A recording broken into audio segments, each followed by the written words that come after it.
Welcome back, viewers. You're watching WION World is One. This is World DNA, the show that gets you ahead of the rest. I'm Shivan Jarma. And I'm Hemkaur Saroya, and in the latest in West Asia, Israeli Defense Forces have said that a ground incursion has begun in southern Lebanon. As per the Israeli Army's announcement, the operation had began a few hours ago. It's targeting several villages that pose threats to Israel's northern communities.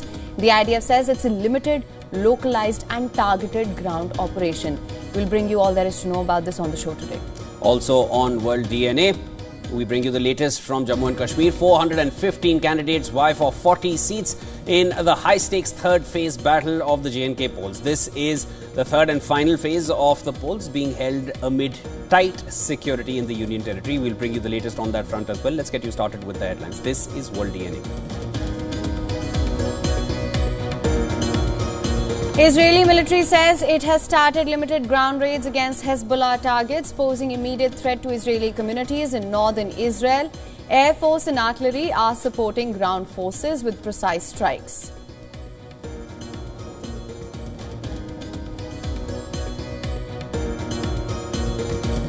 IDF claims it has dismantled Hezbollah's surface-to-air missile launcher storage facility near Beirut's international airport as the infrastructure posed a threat to both the Lebanese and international airspace.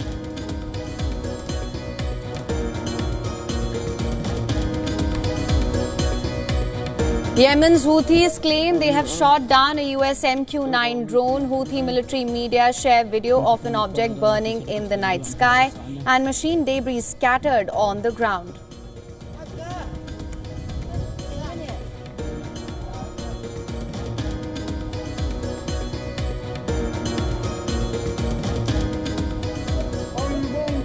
Victory base housing US troops at Baghdad International Airport in Iraq targeted with 3 rockets, 2 of which were shot down by the base special defenses. No casualties reported.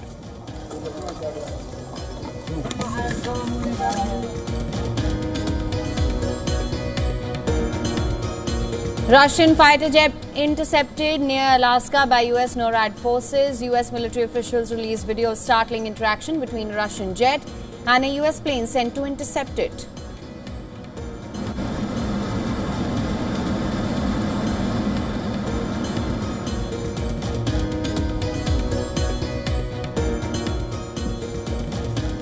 North Korea denounces the US deployment of nuclear strategic assets in South Korea, accuses Washington of running reckless military bluff and stoking tension in the region.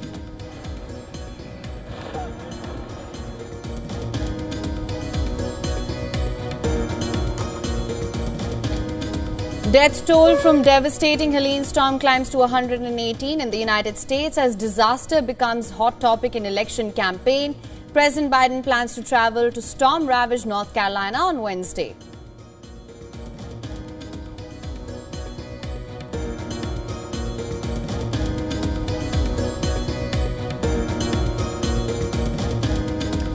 India's Jammu and Kashmir will vote in the third and last phase of the assembly polls today. Voters to cast their ballots across 40 assembly constituencies.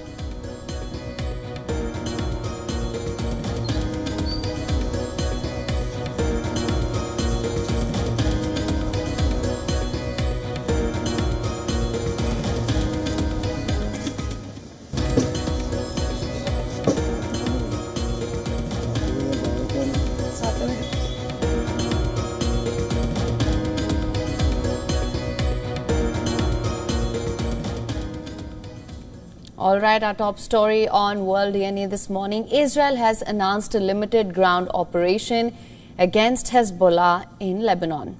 Well, of course, Israel has now claimed that it has sent its soldiers across the border. In a statement, the Israeli Defense Forces said that they've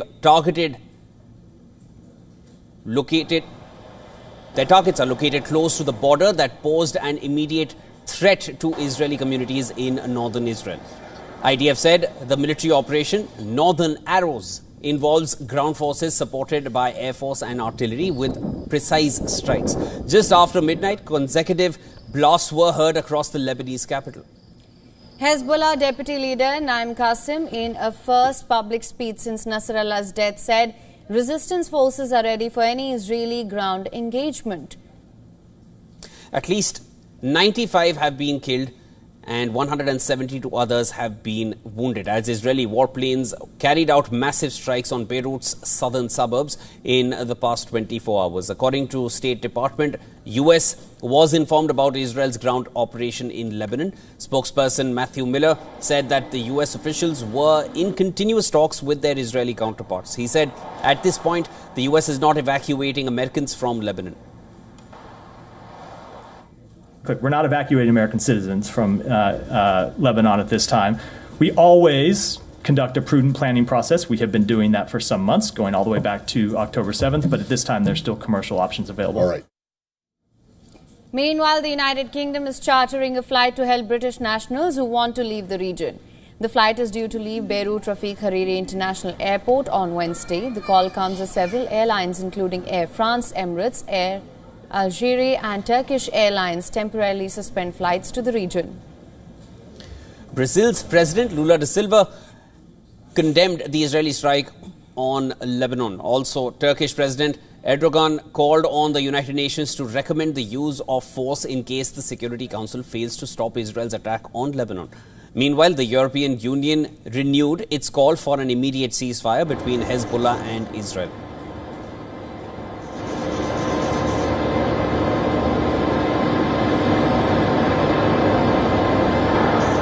This is a moment of truth for Lebanon. Certainly, it's a moment of truth for this country caught in the middle of a war, and the European Union has to collectively commit to preserve its state institutions of the risk of collapsing. And for more on this, our correspondent Susan Tehrani has sent us this report. Listen to this. U.S. officials say that they have persuaded Israel to hold off on a major ground offensive against southern Lebanon. They say after intense weekend talks, Israel plans targeted incursions by special ops forces to eliminate Hezbollah positions that have attacked northern Israel. According to the State Department, the U.S. supports Israel's right to defend itself, but seeks a diplomatic resolution at the end of the day. Spokesperson Miller said Monday that Israeli officials assured the U.S. that they won't follow up with larger operations or occupations. However, a full-scale invasion remains possible if circumstances ultimately change. U.S. officials worry about what is known as mission creep and Israel potentially deciding to support raids with more forces. Nonetheless, the situation does remain fluid as we speak. Susan Tehrani reporting from New York for WION The World. The killing of Hezbollah leader Nasrallah in airstrikes in Beirut suburb last week put the spotlight on the man widely regarded as his heir, Hashim Safieddine. Now, the likely new face of Hezbollah could herald some big changes. More details in our next report. The man on the left, Syed Hassan Nasrallah, led the Hezbollah for 32 years of its 42-year history through ups and downs. The man on the right, Hashim Safieddine, is the one slated to take charge in a period of turmoil. Hashim Safieddine is Nasrallah's first cousin. Like Nasrallah, he's a cleric whose black turban denotes his descent from Prophet Muhammad. Hashim studied with Nasrallah before being called back to Lebanon in 1994. He rose through the Hezbollah's ranks, joining the Majlis al-Shura, the group's highest decision-making body, in 1995. Soon afterwards, Safieddine was appointed head of the Jihad Council, strengthening his influence over the Hezbollah's military and strategic operations. He was elected head of the Executive Council in 2001, overseeing Hezbollah's political affairs. That made him a central figure in shaping Hezbollah's non-military activities. Safieddine say also extends to Hezbollah's military operations as a member of the Jihad Council. He was appointed military commander for southern Lebanon in 2010, a key region in Hezbollah's long-standing conflict with Israel. The US State Department designated him a terrorist in 2017. Sources say Nasrallah and the Hezbollah had started tailoring positions for Safieddine within a variety of different councils that make up the group. Even alongside his physical similarities with Nasrallah, the looks and the voice, watchers have pointed out that the biggest dissimilarity lies in Safieddine's far more hawkish stance vis-à-vis the US. Already he has warned Israel of a fierce response. Back in 2017, when another senior Hezbollah leader had been killed, Safieddin had warned, let the enemy prepare himself to cry and wail.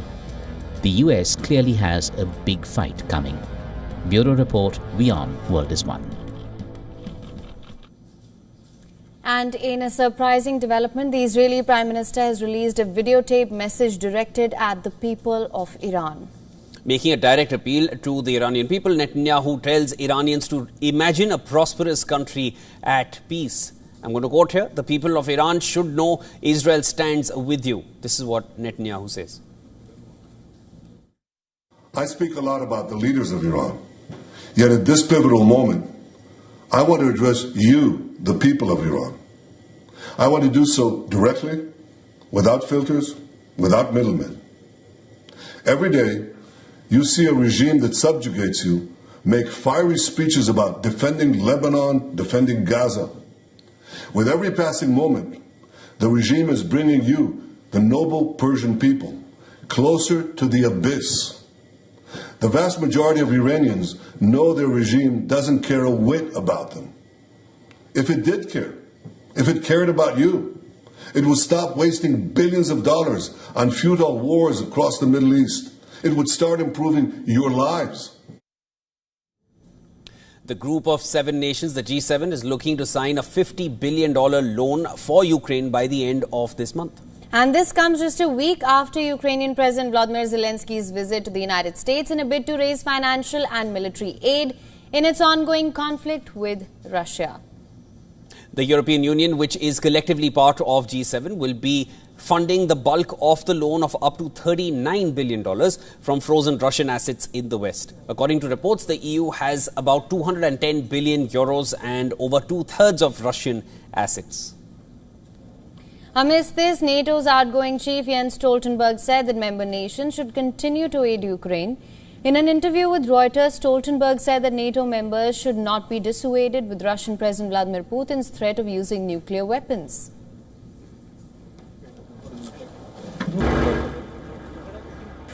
I believe that the biggest risk will be if President Putin wins, because then the message will be that when he used military force, but also when he threatened NATO allies, then he gets what he wants, and that will make us all more vulnerable.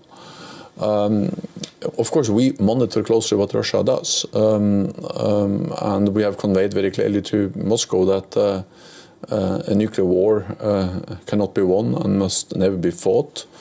And so far, we haven't seen any changes in the Russian nuclear posture that requires any changes from our side. But we are agile. We monitor closely what they do, and of course, we will take the necessary steps to ensure that all allies are safe. Amidst this, Kremlin has ordered compulsory enrollment of 133,000 new soldiers in Russia's new autumn draft that starts from Tuesday. A decree from Kremlin said that citizens aged from 18 to 30 years not in reserve will be drafted to the military as per the federal law. The new soldiers will have to mandatorily serve in the military for 12 months. And this comes after Russian President Vladimir Putin announced his announcement to increase Russia's active army size to 1.5 million, which would make it the second largest in the world after China. Meanwhile, Ukrainian President Volodymyr Zelensky said in a video that they are facing a challenging situation in the front lines following a meeting with the High Command. This comes as Russia continues its invasion into Ukraine from the east. The situation is very challenging. The most important thing is to put pressure on Russia using all available means and tools to achieve our goal of a real and just peace for Ukraine and all our people as soon as possible. Everything that can be done this fall, everything we can achieve, we must achieve.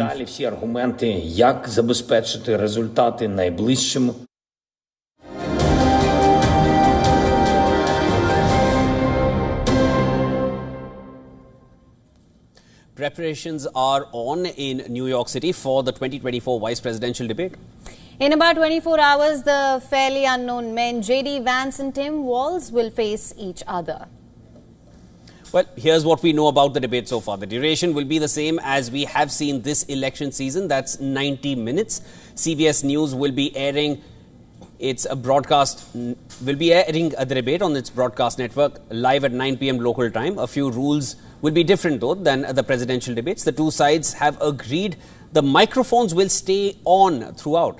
CBS anchors Honora O'Donnell and Margaret Brennan will moderate the debate, but the media network has clarified that it would be up to the candidates, not the moderators, to fact-check each other in real time. Each candidate will have 2 minutes for a closing statement. Vance won a virtual coin toss and hence will speak last. And lastly, there will be no live audience here in this debate.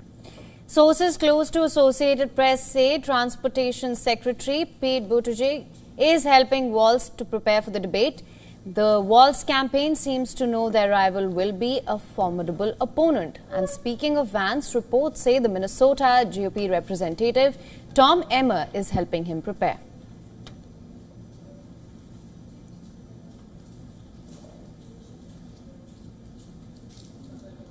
All right, there's more on this. Our correspondent Susan Tehrani further explains how both sides are getting ready for the first vice presidential showdown this time. Take a look.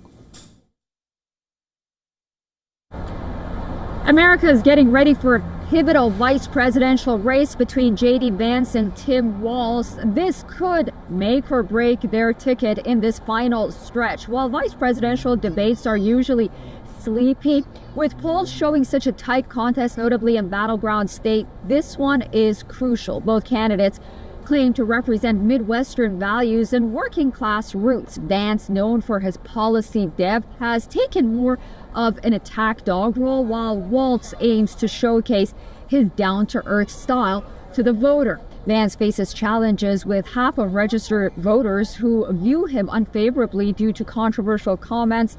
Walz has weaknesses too, including criticism of his progressive records and past misleading statements about his resume as well. Now, early voting is underway, and with no further presidential debates likely or vice presidential debates likely, this showdown is a make or break. Voters will be watching for a few things: Vance's cultural clash message, Walz's efforts to appeal to moderates, and clashes on the economy, immigration, as well as healthcare. Susan Tehrani reporting from New York for WION World is One. And Japan's incoming Prime Minister Shigeru Ishiba has called for snap parliamentary elections on the 27th of October. Just days after the ruling party chose him to succeed incumbent Prime Minister Fumio Kishida. In an official statement, Ishiba said he will call for the election as soon as he is sworn in as the country's Prime Minister in Parliament. I think it is important that the new administration is judged by the people of Japan as soon as possible. Once we organize for a snap election, I'd like to call for a general election on October 27th. Ishiba, who secured the leadership of the Liberal Democratic Party on Friday, has reportedly chosen a lineup of seasoned veterans for his cabinet. The move aims for stability in the government after a tumultuous leadership race. Sources revealed that former Chief Cabinet Secretary Katsunobu Kato will be named the new finance minister, while General Nakatani and Takeshi Iwaya will resume in their positions of defense minister and foreign minister of Japan. Ishiba's cabinet is also likely to include Takeshi Iwaya as the foreign minister and Akazawa as the state minister for finance. Now, this announcement on the snap elections that will be held 1 year before the scheduled date, it's triggered mixed reactions. Listen to this. I would like for him to have a proper debate with Yoshihiko Noda. That's the first thing. If that happens, then Ishiba's way of thinking will emerge. He will have to clearly set it out in front of the people. I think it's a good thing if we get that from the dissolution of the Diet. Honestly, my impression of the ruling Liberal Democratic Party is not that good. I don't think they're being honest and upfront about everything, so I don't really believe them. I can't trust them completely. Now, political discourse and debates between a country's lawmakers often end up being rather heated. Well, Ruckus in the parliament is also not uncommon. We've seen it in different countries across the world. But sitting members of parliament setting things on fire as a form of protest, well, that is unusual. But it's what happened in Albania when opposition leaders piled up chairs from the assembly hall and set them ablaze to protest a lawmaker's imprisonment. Take a look at this next report.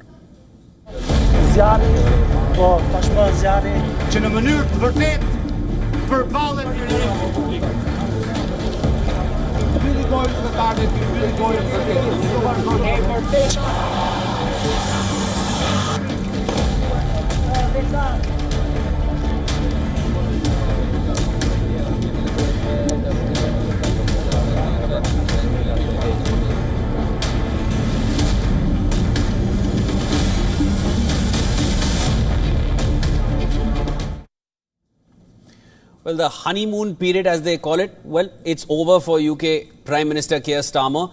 In office for less than 3 months, the Labour leader is already unpopular with Britons. Latest surveys show Starmer's popularity ratings have dropped to a record low. This despite the Labour Party conference speech last week that many were hoping would turn things around. It did quite the opposite and put Starmer in a much worse position than his predecessor, Rishi Sunak. Before the conference week, Starmer's ratings had collapsed to -26, but after the speech, his ratings nosedived to -30. On the question of whether Labour Party has provided optimism and hope to Britons after assuming power, 20% people said yes, while 56% believe the party has done badly. Asked if the Labour Party has kept its electoral promise of leading a government of service, only 17% Britons agreed. A whopping 58% think Starmer's government is not doing well in this regard. Now the latest numbers mount pressure on Starmer, with many still criticising the Prime Minister's decision to slash winter fuel payments to pensioners. Last week, Canterbury Member of Parliament Rosie Duffel resigned from the Labour Party over Starmer's austerity measures and recent scandals around his acceptance of freebies. The resignation comes amid growing voices of dissent in the party, with Starmer yet to complete 100 days in the office.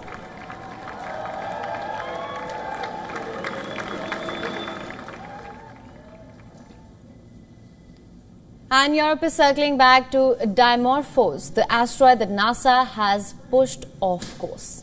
Europe's space agency is launching the Hera mission on 7th of October to explore the asteroid up close. The aim of its venture remains the same: to protect the Earth from asteroid dangers and potential collisions. Here's more. 3, 2, 1. Europe's space agency is set for a celestial encore to Dimorphos, the asteroid that NASA smacked right out of its orbit in 2022. In a massive space slam, NASA's DART spacecraft had collided with Dimorphos and successfully knocked it off course. But now, the European Space Agency wants more. It is launching the Hera mission on 7th October to find out exactly what happened. The goal is to make sure we are ready if a dangerous asteroid ever heads towards Earth. Hera could be the key to perfecting our planetary defense strategy. And now the team has confirmed that the spacecraft's impact altered Dimorphos' orbit around Didymos by 32 minutes and therefore successfully moved its trajectory. Hera will have a radar to peer inside the asteroid, a thermal camera and a multispectral camera to study everything from temperature to composition. It is the ultimate space X-ray. And Hera is not going alone. It's bringing along 2 tiny CubeSat drones to join the party. These little guys will fly, land and scout out Dimorphos and Didymos like true space detectives. One of the interesting aspects of Hera is that for the first time we bring 2 CubeSats with us. These are very small spacecraft, similarly to drones, that will go very close to the surface of the asteroid and gather complementary information to Hera. They will have ground-penetrating radars, they will have multispectral imagers. All of this, and as going closer, of course, they will take more risks. With Hera and DART combined, Earth's future defenders are getting ready for any asteroid threats. And it all begins with this return to Dimorphos. Bureau Report, WION World is One. Well, that COVID lockdown period, we all remember it very well. It impacted all our lives on Earth, but its effects were felt on the moon as well. Right, and a team of Indian scientists have found something incredible. The moon's temperature dropped 8 to 10 Kelvin during COVID using NASA's Lunar Reconnaissance Orbiter. The scientists discovered the moon had a chill time in the strict lockdown period. The temperature dip was actually due to less human activity on Earth, which means less radiation escaping from our atmosphere, less greenhouse gases and less heat, and the ripple effect reached the moon. Scientists looked at 6 different sites on the moon's near side using data from 2017 to 2023 and found 2020 was the coldest year up there. Temperatures started to rise again in 2021 and 2022 as we got back to business on Earth. But that's not all. The scientists think we could use moon-based observatories to keep an eye on the Earth's changes. So the moon is not just a pretty rock up there, it's becoming an unexpected climate monitor as well.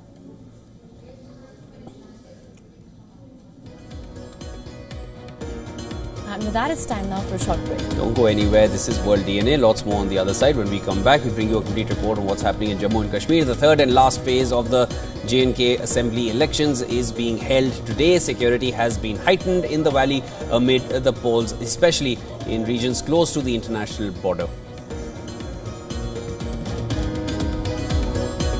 Hurricane Helene has left a devastating impact across southeastern United States. The storm claiming over 600 lives, leaving many missing. We'll get you all the details of this on the other side.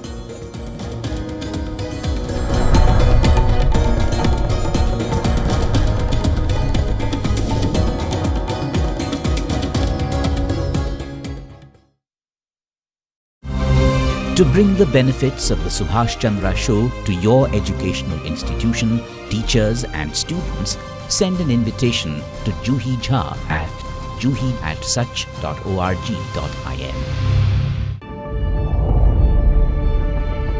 The Earth is sending distress signals.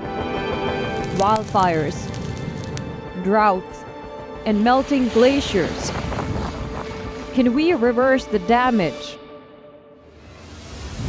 Explore the harrowing effects of climate change. It's a wake-up call. Global emergency. Climate Tracker on WION World is One.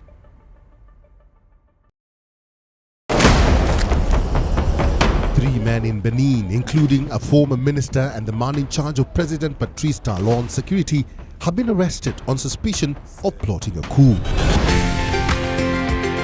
A group of disabled Kenyan women makes a living by sewing reusable sanitary pads. The money they earn by selling this environmentally friendly product means they don't have to go to the streets of Mombasa to beg.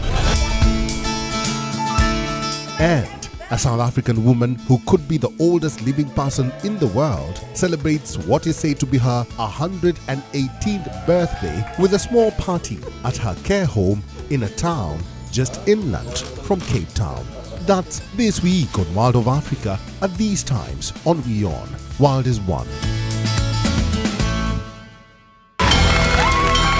From the bustling trading floors of Wall Street to the vibrant exchanges of Asian stock markets, WION breaks it down for you to make sense of what's happening.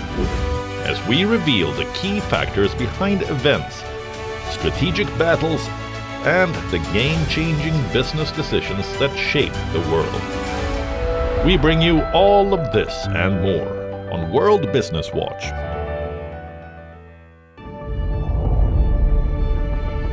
The Earth is sending distress signals. Wildfires, droughts, and melting glaciers. Can we reverse the damage? Explore the harrowing effects of climate change. It's a wake-up call. Global emergency. Climate Tracker on WION World is One.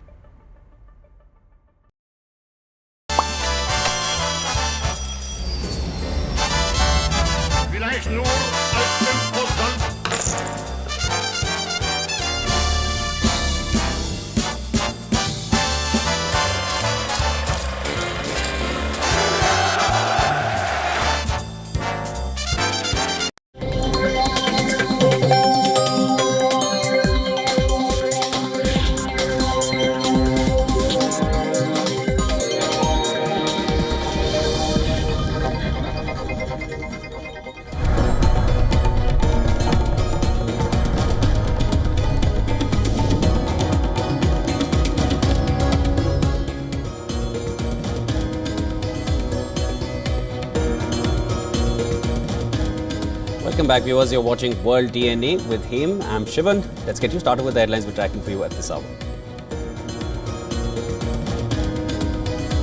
Israeli military says it has started limited ground raids against Hezbollah targets, posing immediate threat to Israeli communities in northern Israel. Air Force and artillery are supporting ground forces with precise strikes. There's something, guys.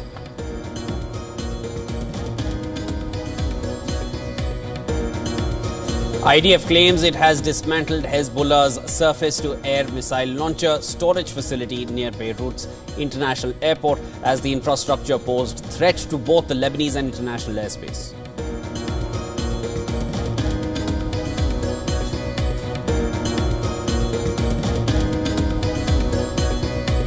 Yemen's Houthis claim they've shot down a US MQ-9 drone. Houthi military media share a video of an object burning in the night sky and machine debris scattered on the ground.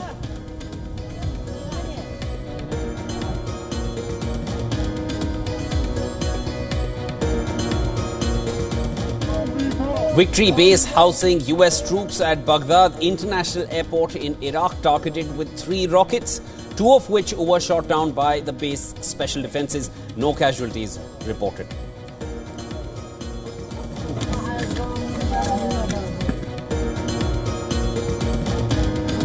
Russian fighter jet intercepted near Alaska by US NORAD forces. US military officials released video of startling interaction between a Russian jet and a US plane sent to intercept it.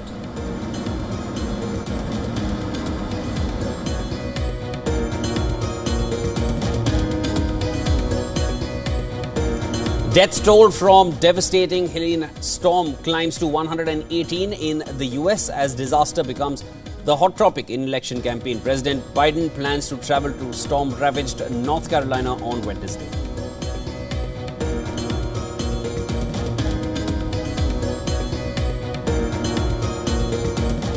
Japan's Prime Minister Fumio Kishida steps down, paving the way for his successor Shigeru Ishiba, who is set to be voted in by Parliament as next Prime Minister and unveil his cabinet today.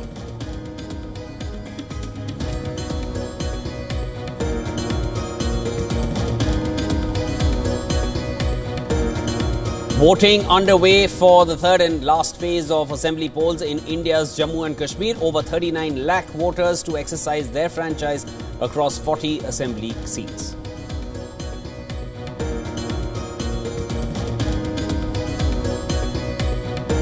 Renault to stop making Formula One engines after the 2025 season. The decision means Renault's Alpine team will buy engines from another manufacturer from 2026.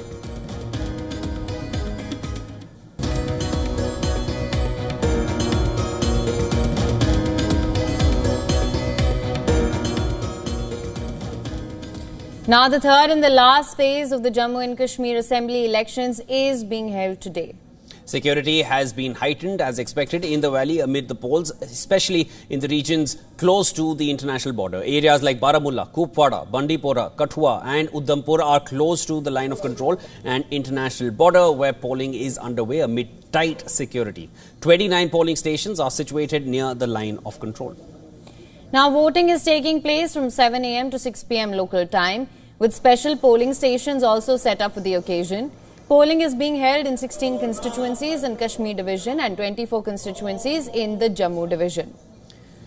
India's election body, the Election Commission of India, set up 5,060 polling stations with 240 special polling stations across 7 districts. Over 20,000 polling staff were mobilized on Monday across 7 districts of Jammu and Kashmir for the third and final phase of assembly elections.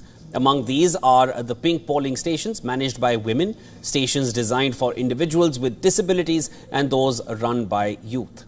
Additionally, there are 45 green polling stations aimed at promoting environmental awareness. In this phase, nearly 3.9 million voters will decide the electoral fate of 415 candidates, including 2 former Deputy Chief Ministers, Tara Chand and Muzaffar Beg. Prominent candidates in the last phase of assembly elections are Sajid Ghani Lone of People's Conference, Raman Bhalla and Tara Chand from the Congress, and Muzaffar Hussain Beg fighting as an independent.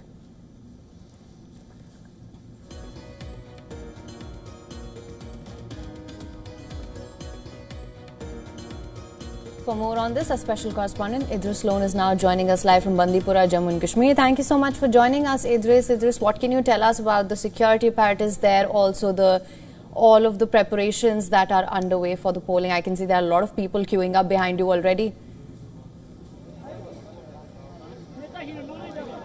Well, exactly. We are right now in the Bandipora district in the Sumbal polling booth, and as you can see, there are hundreds of people who have queued up already since 7 a.m. here at this polling booth. There are a huge number of men as well as women who have come to cast their vote. Let me tell you that in parliament elections also, we saw huge participation of people, especially in the northern part of Kashmir, where the election is being held today. And today also, as you can see in your visuals, there are long queues of people outside every polling booth in the Bandipora district. In Baramulla, in Kupwara, the situation remains the same. The people participation is huge. There's a huge bouquet of candidates also this time that they have to choose from. If we talk about especially North Kashmir, earlier it was only PDP and National Conference, but now with Engineer Rashid's entry also, it's going to be a big challenge for these regional political parties. If we talk about the regions in Jammu, there are 24 seats that are going to polls today. Some of the seats very close to the line of control and international border, and are the areas which have seen a lot of violence in the last 6 months. There are some areas like Kutwa, which has seen a lot of ambushes and attacks, and just 2 days ago there was an encounter there. So security is one of the major concerns in those areas, and there are 30 critical polling stations which are very close to the line of control and international border, where the security has been put on high alert. But everywhere we go, there's a 3-tier security system in place, and security forces making sure that the polling for today, which is the last assembly polling today, should pass off peacefully across Jammu and Kashmir, especially in the areas which are close to the line of control and international border.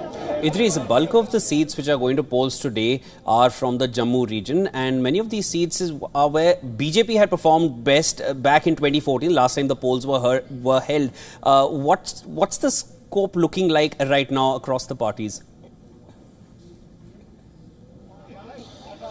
Well, exactly. If we talk about the Jammu region, it has always, at least in the last 10 years, voted for BJP in the parliamentary elections. But let me tell you, this is the first election after the abrogation of Article 370 and 35A, and it's going to be a litmus test for the Bharatiya Janata Party, because they were the ones who took this decision, and it's to be seen whether on the ground people still support them when it comes to the assembly elections. Although in the parliamentary elections, both the seats in the Jammu region went to BJP, but assembly elections are completely different, and on the ground situation sometimes is different than what you perceive.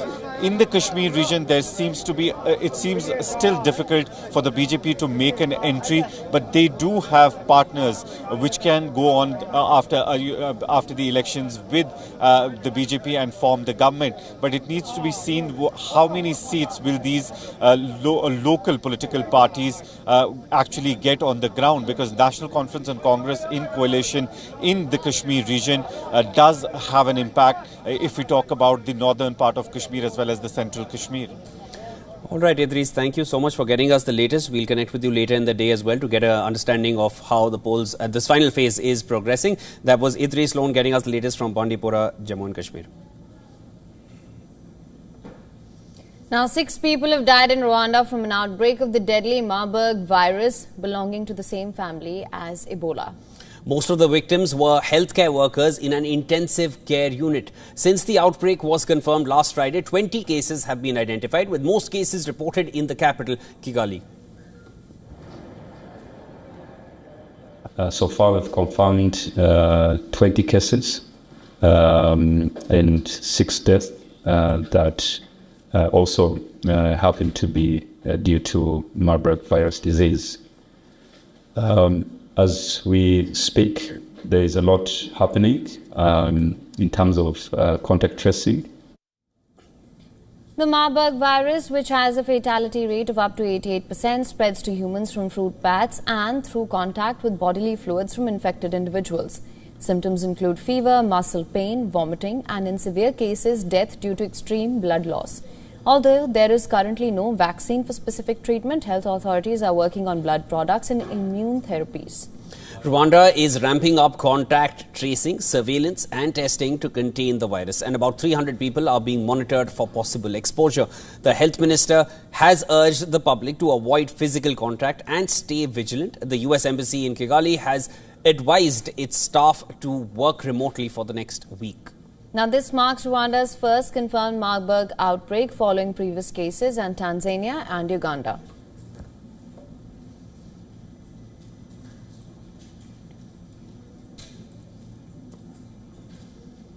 Storm Helene has left a trail of devastation across southeastern United States, claiming over 118 lives, leaving many missing. Now, it has brought catastrophic flooding, tornado damage, downed trees as Hurricane Helene swept through. Its path of destruction was devastation. The storm made landfall in Florida's Gulf Coast before wreaking havoc across Georgia, Carolinas and beyond. The death toll currently stands at over 118, with officials warning that the number may rise as search and rescue operations continue. US President Joe Biden said that he will travel to North Carolina on Wednesday to get a first-hand look at the devastation caused by Hurricane Helene. Biden said he will travel to get a briefing from state and local officials and take an aerial tour of Asheville. Governor Cooper and I have spoken about my traveling to North Carolina and to survey the damage as soon as I can without taking resources or diverting resources on the ground. And we're going to stay as long as it takes when we get this thing going. But I'm going to North Carolina on Wednesday, planned now. Now, the Democratic presidential candidate and U.S. Vice President Kamala Harris also cut short a campaign to attend a briefing. The devastation from Hurricane Helene is immense. Millions of Americans are without power. Thousands of families have lost their homes. Entire neighborhoods have been destroyed. Major roads have been blocked or damaged, leaving entire towns inaccessible at this very moment. Already, nearly 100 people have been confirmed dead, and hundreds more are missing.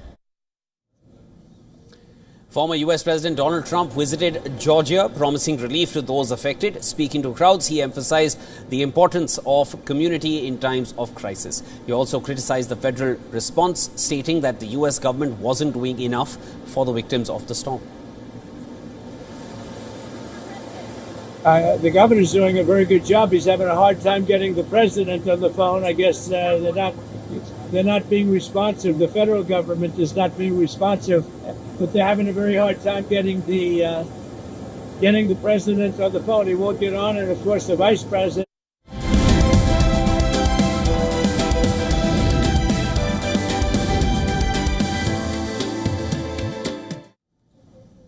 All right, here's WION's monthly global economic health check. First, let's look at how global markets performed in September. Right, now oil crashed nearly 9%, with the benchmark Brent crude hitting below $72 a barrel as demand concerns outweighed escalating tensions in West Asia. So gold closed out the month at a record high on bets of another large-sized Federal Reserve rate cut this year. The yellow metal hit new records repeatedly since Fed Chair Jerome Powell's speech in Jackson Hole. On the other hand, the dollar lost ground against most of its peers in September. Bitcoin closing out one of its biggest September rallies on a down note, dropping back below $65,000, but the top token still gave over 7% returns. Moving on to Asia-Pacific stock markets, Chinese stocks performed strongly in September, rising over 17%. Fear of missing out sentiment grips Chinese stock buyers on epic trading day before break. In the second phase of a bull market, China's CSI 300 index rises the most since 2008. Australian and Indian stocks saw over 2% gains. On the other hand, Japan's Nikkei fell nearly 2%. Tokyo shares dropped after a proponent of Bank of Japan tightening emerged victorious in the ruling party's leadership race. The rally continued in American stocks, with the S&P 500 and Nasdaq hovering near record highs. Canada's stock index too rose to end the month 2.8% higher, Only the Brazilian stock index closed out September in the red with losses of over 3%. The picture was extremely mixed for the European markets. While the UK FTSE index fell 1.7%, the German DAX rose over 2%, and the French CAC kept its head above water with 0.1% nudge higher. Separately, South Africa's stock index rose nearly over 3%. Let's turn our attention also to the overall economic outlook. Let's look at the Asia-Pacific region first. The International Monetary Fund gave a big thumbs up for India. Once again, the outlook for Japan, though, reversed to negative after pro-monetary policy tightening leader Shigeru Ishiba's surprise victory wrong-footed investors. The prospects of Australia remain negative, and for China it turned negative because of the deepening real estate crisis despite a stimulus blitz towards the end of the month. Chinese President Xi Jinping warned of obstacles ahead in his first speech after massive stimulus plans. For the Americas, the outlook for the US, Canada, Brazil and Argentina was downgraded for the US economy. Expectations are now for a soft landing rather than a recession. And this comes after the Fed's bazooka rate cut in September and on predictions for one more jumbo-sized easing in November. The economic activity expectations in Canada, Brazil and Argentina were cut. On the other side of the Atlantic, the negative outlook seems to be widespread. The UK and other European economies are predicted to just about avoid a recession at best. And the outlook for African economies was not very different either. They were expected to underperform significantly, with most countries there looking at a financial crisis.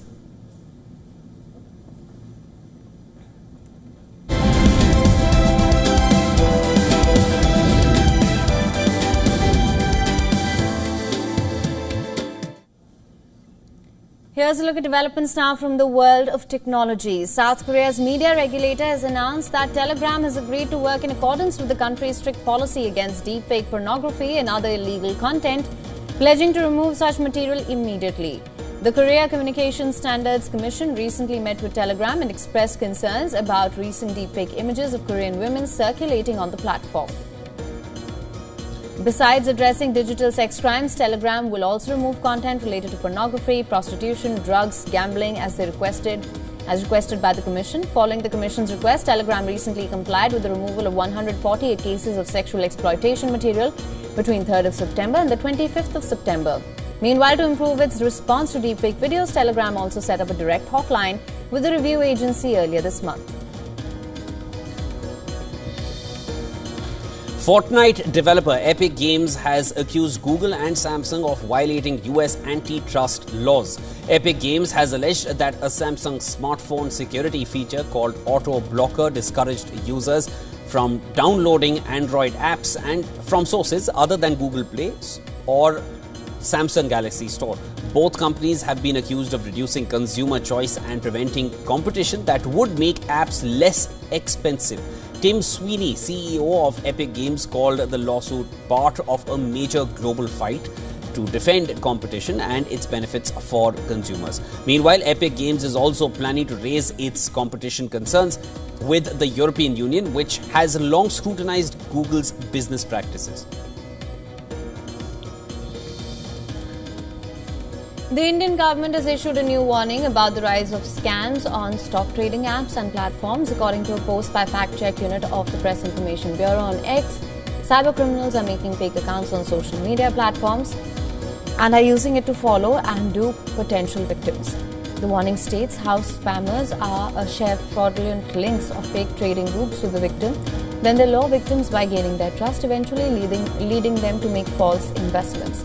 The Indian government has advised people to verify identities before engaging in financial transactions and to be cautious of promises of instant, risk-free returns.